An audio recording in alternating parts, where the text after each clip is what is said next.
And so I think a lot of people might not know what. Well, first let's start off with what is Latinx. I think it's a term that a lot of people aren't either too familiar with or kind of only see it in certain spaces. So Yeah. do you mind just clarifying what Latinx is? Yeah, that's always a really fun question.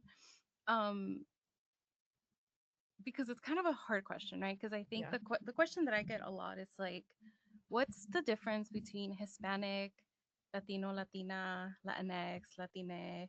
Hmm. Um, and my answer is always based on like context. Yeah. So I understand Latinx to be a word that came up after Latino, Latina, Latinao, which is intended to, because Latino is a masculine, um, the masculine of Latina.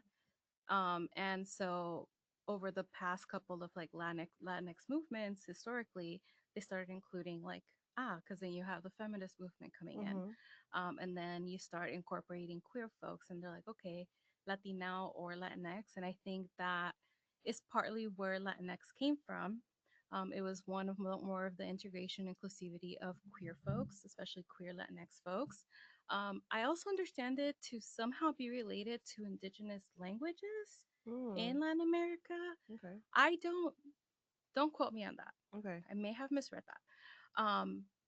But my issue with Latinx is that I consider it a very middle class term. And by middle class, I mean people or Latinx folks who have been in like higher ed or have worked in like institutions that really think about language as a type of value system, Yeah. right? So for me, I don't use Latinx in my personal life Okay. actually, Yeah. which is always fascinating because I have to use it in my role, and that's what I mean when I answer that question. It always has to do Mm. with context. Yeah.